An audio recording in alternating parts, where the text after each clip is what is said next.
అందరికీ నమస్కారం. అత్తగారు కూర్మావతారం అనే కథలో మొదటి భాగం ముందు చూశారు కదా! ఈరోజు రెండవ భాగం చూద్దాం. మొదటి భాగం చూడని వారు ఆ వీడియో లింక్‌ని ఐకార్డ్‌లో ఇస్తాను. తప్పకుండా చూడండి.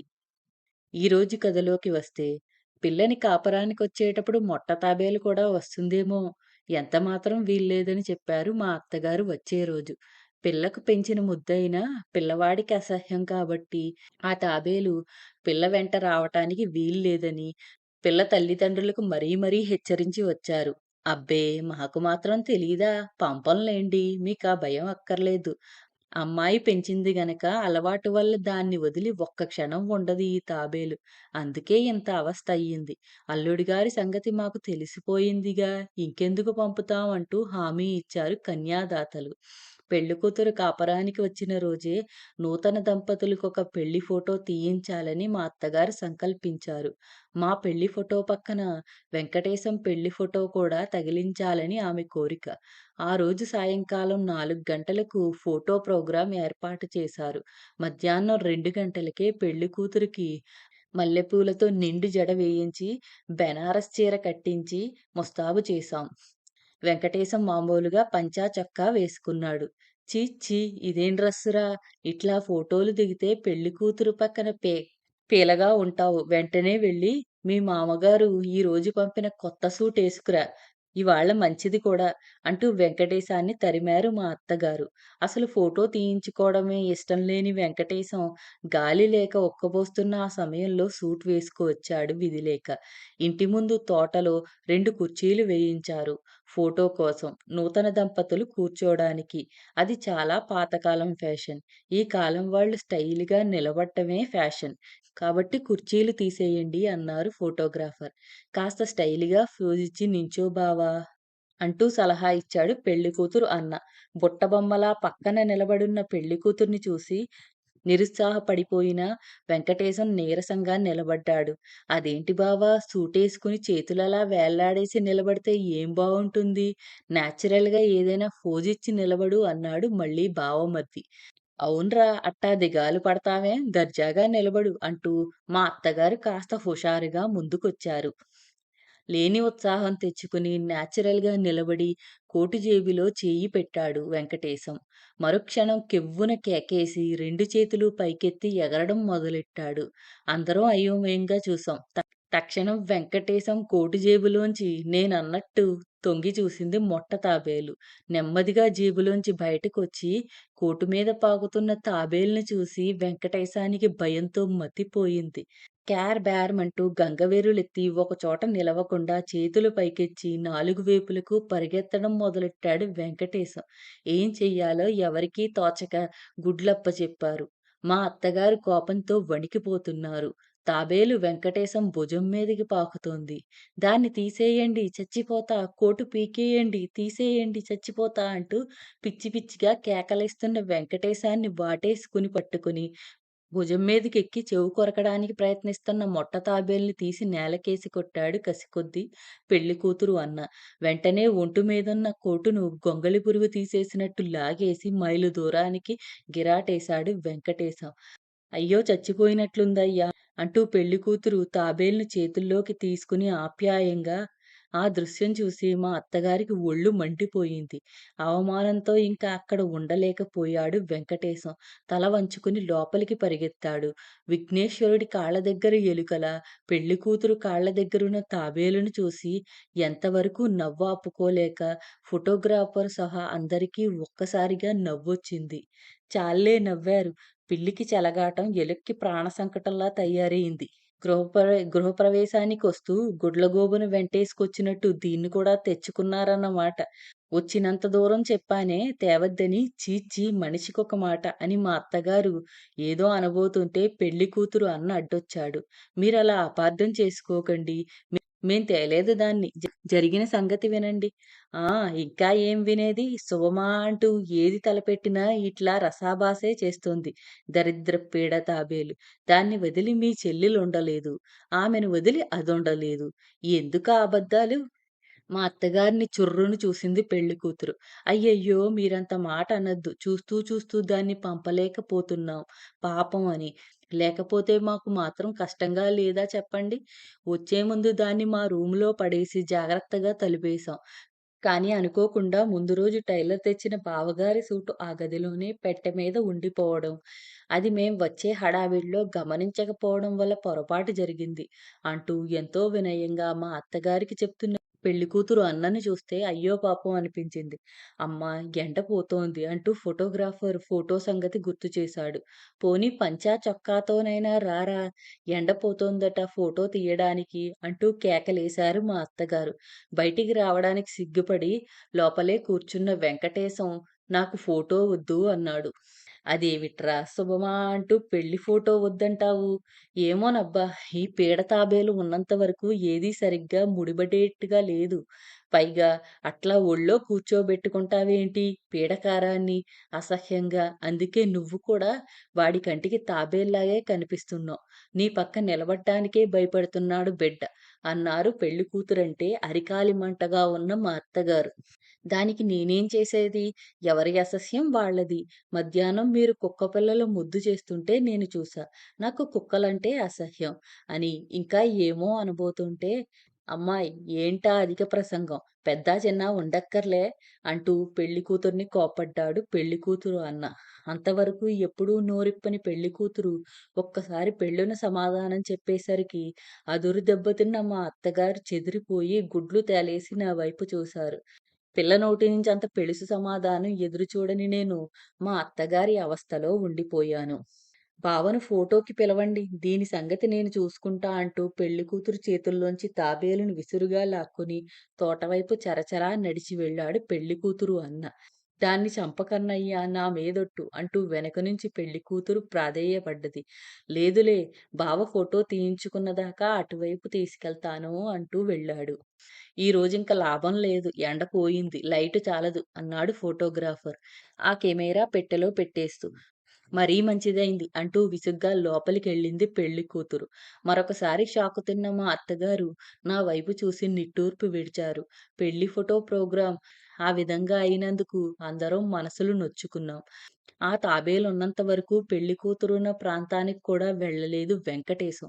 గది తలుపులు బిగించుకుని లోపలే కూర్చోవడం మొదలెట్టాడు. మా అత్తగారి మాటల వల్ల మనసు గాయపడ్డ పెళ్లికూతురు అన్న ఆ రోజు రాత్రే ప్రయాణమైనాడు తాబేలుతో సహా. మొట్ట తాబేలు వదిలితే చాలని ఎదురుచూస్తున్న మా అత్తగారు మాట వరసకు కూడా ఉండమని బలవంతం చేయలేదు. ముందు ఆ మొట్ట తాబేలుని భద్రంగా మీ ఇంటికి చేర్చుకో నాయనా! వచ్చే ముందు మరిచిపోయినట్టు మరిచిపోయావు అంటూ హెచ్చరించారు మా అత్తగారు ప్రయాణమవుతున్న పెళ్లికూతురు అన్నతో. అబ్బే! ఈసారి అలాంటి పొరపాటు జరగదులెండి అంటూ మా అత్తగారి ముందే తాబేలును ఒక సంచిలో వేసి గట్టిగా కట్టేశాడు. ఆ ఘోరం చూడలేక పెళ్లికూతురు కళ్ళు తుడుచుకుంటూ తన గదిలోకెళ్ళింది. కారు సీట్లో తన పక్కనే తాబేలున్న సంచిని కూడా పెట్టుకుని కూర్చుని అందరికీ వెళ్ళొస్తానని చెప్పాడు. తాబేలున్న ప్రాంతాలకు రాడు గనక బయలుదేరే ముందు బావతో వెళ్ళొస్తానని చెప్పాడు. తాబేలు పుట్టింటికి వెళ్ళిపోయింది. అబ్బా! వదిలింది తాబేలు పీడ. ఇంక మొగుడు, పెళ్ళాం ఒద్దికగా ఒక చోట ఉండొచ్చు అనుకుని సంతోషపడ్డాం. తాబేలు వెళ్ళిపోయిన మర్నాడు ప్రొద్దుటే వెంకటేశం ముఖంలో కళ కనిపించింది. అన్నా, తాబేలు ఇద్దరూ వెళ్ళిపోయినందుకు దిగులుతో ముఖం వేలాడేసి పెళ్లి కూతుర్ని, వెంకటేశాన్ని ఏ బీచ్‌కో, సినిమాకో పంపితే గాని తాబేలు గొడవ మరిచిపోరనే ఉద్దేశంతో మా అత్తగారు, నేను ఒక ప్లాన్ వేశాం. అట్లా బీచ్‌కో, సినిమాకో వెళ్ళండ్రా మీరిద్దరూ అన్నారు వెంకటేశంతో మా అత్తగారు. తాబేలు గొడవ కాసేపు మరిచిపోయి కులాసాగా అట్లా తిరిగి రమ్మని, లేకపోతే పిల్ల దిగులేసుకుంటుందని, గోరంతను కొండంత చెయ్యొద్దని మా అత్తగారు నచ్చచెప్పిన తరువాత, అయితే నువ్వు కూడా రా మాతో అన్నాడు వెంకటేశం. మీ ఇద్దరి మధ్య నేనెందుకు అంటూ కోప్పడ్డారు మా అత్తగారు. అయితే నేను ఒంటరిగా వెళ్ళను అన్నాడు. అసలు పెళ్లి కూతుర్నే తాబేలు రూపంలో ఊహించుకుని హడలెత్తిపోతున్న వెంకటేశం. విధి లేక నూతన దంపతుల వెంట మా అత్తగారు బలవంతం మీద నేను వెళ్ళాల్సి వచ్చింది బీచ్‌కి. కారులో పెళ్ళాం పక్కన వెంకటేశాన్ని కూర్చోబెట్టడానికి మాకు తల ప్రాణం తోక్కొచ్చింది. వెనక సీట్లో వెంకటేశం దంపతులతో పాటు నేను కూర్చున్నాను. ముందు సీట్లో మా అత్తగారు మాత్రం కూర్చున్నారు. బీచ్‌లో కారు మెల్లిగా పోతోంది. చల్లటి సముద్రం గాలి మూతి ముడుచు కూర్చున్న కొత్త దంపతులకు గిలిగింతలు పెట్టి ఇద్దరి కోపతాపాలు పోగొట్టిందనుకున్నాను. ఉన్నట్లుండి కెవ్వు కేకేసి కారు తలుపు తెరిచి దబీమని కిందకు దూకాడు వెంకటేశం. సడన్ బ్రేక్ వేయడంతో అందరం ముందుకు పడ్డాం. ఒక్కసారిగా మా గుండె ఆగిపోయినట్టనిపించింది. వెనక వచ్చే కార్లన్నీ సడన్ బ్రేక్‌తో కీచుమని శబ్దం చేసుకుంటూ ఆగాయి. వెనక్కి తిరిగి చూసాం. వెంకటేశం పడ్డ చోట జనం చేరారు. ముందుకు పడ్డంతో ముందుకు పడ్డంతో తలకు కాస్త దెబ్బ తగిలిన మా అత్తగారు తెప్పరిల్లి వెంకటేశం కోసం కంగారు పడుతూ కారు దిగి గుబ్బు చేరిన చోటకు పరిగెత్తారు. ఆమె వెనకాలే డ్రైవర్ కూడా పరిగెత్తాడు. నాకు సడన్‌గా అనుమానం కలిగి పెళ్లికూతురు పక్కన వెంకటేశం కూర్చున్న చోట్లోకి తొంగి చూశాను. నా కండ్లని నేనే నమ్మలేకపోయాను. మొట్ట తాబేలు సీటు వెనకన్నుంచి వచ్చి వెంకటేశం తొడ కొరికినట్టుంది. దర్జాగా పెళ్లికూతురు పక్కన కూర్చుంది. ఇంక దీన్నేం జెయ్యడం? పెళ్లికూతురు ఒకవైపు కళ్ళనీళ్లు పెట్టుకుంటూనే మరోవైపు దాన్ని చూసి నవ్వుతోంది. మా అత్తగారు చూస్తే ప్రమాదమే వెనక్కి తిరిగి చూశాను. వెంకటేశం లేచి నిలబడి మోకాళ్ళు, మోచేతులు దులుపుకుంటూ మా అత్తగారితో ఏదో చెప్పి, ఆమె ఇంకా ఏమో చెప్తున్నా వినిపించుకోకుండా గబగబా బీచ్ ఇసుకలోకి నడిచి వెళ్ళాడు. మా అత్తగారు ఒక్క ఊపులో కారు దగ్గరకొచ్చారు. సరే కానీ నీకిదేం బుద్ధి? ఎంత పెజ్జిన ముద్దయినా నీ మొగుడికిష్టం లేదన్న తర్వాత కూడా దాన్ని వదిలిపెట్టనంటావే? అన్నతో పంపినట్టే పంపి కార్‌లో వదిలి వెళ్ళమన్నావా? ఛ! ఛ! ఎరక్కపోయి వాడి గొంతు కోశాను. ఇటువంటి దొంగ బుద్ధులుండే మనుషులనుకోలేదు అని ఒళ్ళు తెలియని కోపంతో మా అత్తగారంటుంటే, తొందరపడి మాటలు మిగలకండి. నేను ఉంచమని చెప్పలేదు. నేను ఉంచమని చెప్పనూ లేదు. మా అన్నయ్య దాన్ని ఉంచి వెళ్ళనూ లేదు. అది ఎలాగో తప్పించుకుని కార్‌లోనే ఉండిపోయింది. అన్నయ్య చూసుకునుండడు. ఎవరు తీసుకెళ్ళినా నన్ను వదిలి జపళంగా వెళ్ళదు అన్నది పెళ్లి కూతురు కండ్లు తుడుచుకుంటూ. ఓహో, బాగానే ఉంది వరస. తెలీకడుగుతాను, నీకు మొగుడు కావాలా, అత్తయ్యబ్బాయిలు కావాలా? పోనీ అదైనా తేల్చి చెప్పు అంటూ మా అత్తగారు కంఠస్వరం పెరగడంతో నాకు కంగారు పుట్టుకొచ్చింది. నలుగురూ వచ్చిపోయే బీచ్ రోడ్డులో వాళ్ళిద్దరూ ఘర్షణ పడ్డం నాకు నచ్చలేదు. అత్తా, మీరు కారులో కూర్చోండి, ఇంటికెళ్ళి మాట్లాడుకోవచ్చు అన్నాను. ఇంకా చూస్తూ చూస్తూ ఎట్లాగో ఈ తాబేలు పీడని ఇంటికి తీసుకెళ్ళడం అంటే వెంకటేశం ఇంటికి కూడా రాడు. వాడికెంత భయం, అసహ్యం లేదంటే అట్లా ప్రాణాలకు తెగించి కారులోంచి దూకుతాడు. ఇంగితం ఉండక్కర్లే. కారు నెమ్మదిగా పోతోంది గనక కాస్తలో గండం తప్పింది. లేకపోతే ఏమయ్యేది? ఇక ఊరుకుంటే లాభం లేదు అంటూ ముందు సీటులో కూర్చుని తలుపు విసురుగా లాగి వెయ్యడంతో మా అత్తగారి ఎడంచెయ్యి తలుపు సందులో ఉండిపోయింది. బయటికి కనిపించకుండా కాసేపు బాధపడ్డారు. కోపంతోనూ, అవమానంతోనూ లోపల్లోపలే ఉడికిపోతున్న పెళ్లి కూతురు తన పక్కనున్న తాబేలుని తలుపు తీసి కసికొద్దీ రోడ్డు మీదికి విసిరికొట్టి 2 చేతులతోనూ ముఖం కప్పుకుంది. అత్త, తాబేలుని పారేసింది. ఇక మనం ఇంటికెళ్ళొచ్చు అన్నాను. చెయ్యి నొప్పితో బాధపడుతున్న మా అత్తగారు "ఊ, సంతోషం" అన్నారు వెనక్కి తిరిగి చూడకుండానే కారు కదిలించి. కొత్త దంపతుల ప్రణయ కలహాలకు అందరి మనసులు బాధపడ్డాయి. ఇంటికొస్తూనే టేబుల్ మీద టెలిగ్రామ్ ఉండడం చూసి తీరా చూస్తే పెళ్లికూతురు అన్నయ్య ఇచ్చాడు. తాబేలు చప్పించుకుందని, చిక్కితే వెంటనే చంపేయమని. నవ్వొచ్చింది. మా అత్తగారికి చెప్పాను టెలిగ్రామ్ వివరం. అఘోరించకపోయాడా చవట అంటూ విసుక్కున్నారు మా అత్తగారు. 10 గంటలకు చేతులకు, కాళ్ళకు కట్టు కట్టుకుని టాక్సీలోంచి దిగాడు వెంకటేశం. వెంకటేశం వస్తూనే ఎర్ర నీళ్లు చుట్టిపోయమన్నారు మా అత్తగారు. ఎర్ర నీళ్లు తోసిపోసి తాబేలుని బీచ్ రోడ్డులోనే పారేసి వచ్చానని కూడా చెప్పారు. బాగా అలసిపోయిన వెంకటేశం విరక్తిగా ఒక పొడి నవ్వు నవ్వి కాళ్ళు ఈడ్చుకుంటూ తన గదిలోకి వెళ్ళాడు. ఒంట్లో బాగా లేదని, పాలు, పలహారం ఏమీ వద్దని మూలుగుతూ పడుకున్నారు మా అత్తగారు. ఇంకోవైపు అక్కర్లేదని అన్నం తినకుండా కళ్ళనీళ్లు పెట్టుకుంటూ కూర్చుంది పెళ్లి కూతురు. అదేం బాగా లేదని, అట్లా కండ్లనీళ్లు పెట్టుకుంటే మంచిది కాదని కాసేపు నచ్చచెప్పి వెంకటేశంతో పాటు పెళ్లి కూతుర్ని కూడా భోజనానికి కూర్చోబెట్టేసరికి తాతలు దిగొచ్చారు. రాత్రి 11 గంటల ప్రాంతంలో బయట పోర్టికోలో ఆగి ఉన్న కారు దగ్గర ఇదేరా ఈ కారే అంటున్న మాటలు వినిపించాయి. బయటికెళ్ళి చూస్తే ఎవరో ఇద్దరు మగవాళ్ళు కారు దగ్గర నిలబడ్డారు నెంబరు చూస్తూ. ఎవరు, ఏంటి అని విచారించాను. ఇది మీ కారే గదండీ అన్నారు వచ్చిన వాళ్ళు. అవునన్నాను. ఏం లేదండి, ఇందులో నుంచి ఈ తాబేలు కింద పడ్డం వెనక కారులో వస్తున్న మా ఆఫీసర్ గారు చూశారు. మా కారు ఆపి దీన్ని పట్టుకునేలోగా మీ కారు చాలా దూరం వెళ్ళిపోయింది. ఇంకాస్తయితే లారీ కింద పడేది తాబేలు అయినా చావదంటారనుకోండి. మీ కారు నంబరు నోట్ చేసుకున్న మా ఆఫీసరు మీ అడ్రస్ కనుక్కొని దీన్ని అప్పగించి రమ్మన్నారు. ఇందండి అంటూ చేతిలో ఉన్న తాబేలు సంచిని మాకివ్వబోయాడు. చచ్చాన్రా దేవుడా అనుకుని కాస్తుండండి మా అత్తగారిని కనుక్కోవాలి అంటూ లోపలికి పరిగెత్తాను. తాబేలు గొడవ వదిలిపోయింది గదా అని సంతోషిస్తూ నూతన దంపతులిద్దరిని మేడ మీద గదిలోకి పంపి 10 నిమిషాలు కాలేదు. ఇది మళ్ళీ వచ్చిందని తెలిస్తే వెంకటేశం అక్కడ్నించే దూకుతాడని భయమేసింది. మా అత్తగారి చెవిలో రహస్యంగా చెప్పాను తాబేలు మళ్ళీ వచ్చిందని. మా అత్తగారు చివాల్న లేచి నిలబడ్డారు.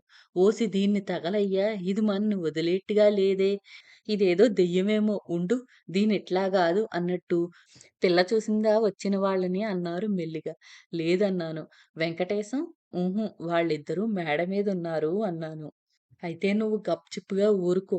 గుట్టుగా నేను చెయ్యాల్సిందేదో చేసేస్తా అంటూ బయటికెళ్ళి వాళ్ళ దగ్గర నుంచి తాబేలున్న సంచి అడుగు పుచ్చుకుంటున్న మా అత్తగారు నాకు భయంకరంగా కనిపించారు. ఆమె ఏం చేయడానికి సంకల్పించారో గ్రహించాను. నా ఒళ్ళు జలధరించింది. మర్నాడు మా అత్తగారికి ఒళ్ళు తెలియని జ్వరం తగిలింది. గంటకు జ్వరం తీవ్రత ఎక్కువ కావడం మొదలెట్టింది. మా అత్తగారికి ఎప్పుడైనా జ్వరం తగిలితే పిచ్చి పిచ్చిగా మంగళహారతులు, అప్పగింతలు, భజన పాటలు పాడటం ఆమెకలవాటు. కానీ ఈసారి కొత్తగా కలవరించడం మొదలెట్టారు. అదుగో తాబేలు, ఇదుగో ఇటొస్తుంది దాన్ని పట్టుకో. అబ్బో!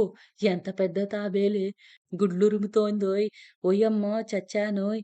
అంటూ గట్టిగా అరిచి మంచం మీద నుంచి కిందకి దొర్లి పడిపోయారు. పక్కనున్న నేను పట్టుకున్నాను. ఇదేమిటి నాకు కంగారు పుట్టుకుంది. నాకంటే భయస్థుడు వెంకటేశం. అప్పుడే వచ్చి వెళ్ళిన డాక్టర్ కోసం మళ్ళీ పరిగెత్తాడు. కాళ్ళ దగ్గర కూర్చున్న వెంకటేశం తల్లి, పెళ్లి కూతురు అయోమయంగా నా వైపు చూచారు. డాక్టరొచ్చి మరేం భయం లేదని, మామూలు జ్వరమేనని, ఏదో మెంటల్ షాక్ వల్ల అట్లా కలవరింతలు వస్తున్నాయని, అదేదో ఆమెనే అడిగి దానికి తగిన ట్రీట్‌మెంట్ ఆలోచించవచ్చని చెప్పి వెళ్ళిపోయారు. డాక్టర్ వెళ్తూనే మా అత్తగారు నన్ను దగ్గరికి పిలిచారు. చెవులో రహస్యం చెప్పారు. వెండి తాబేలు ఒకటి వెంటనే చేయించి పూజలో పెట్టాలి. ఈ సంగతి ఎవరికీ తెలియకూడదు అన్నారు. ఆమె బాధ గ్రహించిన నేను వెంటనే వెండి కొట్టుకు కబురు పంపి మొట్ట తాబేలు సైజు వెండి తాబేలు చెయ్యమని ఆర్డరిచ్చాను. ఏవిటేటని వెంకటేశం తల్లి, వెంకటేశం అడిగారు. ఏం లేదు వెంకటేశ్వర స్వామికి ముడుపు కట్టానన్నాను. సాయంకాలానికంతా జ్వరం తిరుగుముఖం పట్టింది. ఆఫీసు నుంచి వచ్చిన మా వారితో మా అత్తగారు మామూలుగా మాట్లాడడం చూసి నా మనసు తేలికయ్యింది. ఆ తర్వాత వారం రోజులకంతా వెండి తాబేలు రావడం, మా అత్తగారు దాన్ని పూజలో పెట్టి దానికో ప్రత్యేక స్థానం ఇవ్వడం జరిగింది. వెండి తాబేలు ఎందుకు చేయించాల్సొచ్చిందో అప్పటికి, ఇప్పటికీ నాకు మా అత్తగారికి తప్ప మూడో వాళ్ళకి తెలీదు. అదొక చిదంబర రహస్యంగా ఉండిపోయింది. మొత్తానికి మా అత్తగారి పూజకు పాత్రమై ఈ ఇంటి ఇలవేల్పుల జాబితాలోకెక్కింది మొట్ట తాబేలు. ఈ కథ మీకు నచ్చినట్లయితే లైక్ చేయండి, కామెంట్స్ పెట్టండి. ఇంకా మీ బంధుమిత్రులకి షేర్ చేయండి. ఛానల్‌ని మొదటిసారిగా చూస్తున్నవారు సబ్స్క్రైబ్ చేసుకుని, గంట పైన నొక్కి ఆల్ ఆప్షన్ సెలెక్ట్ చేసుకొని మమ్మల్ని ప్రోత్సహించండి.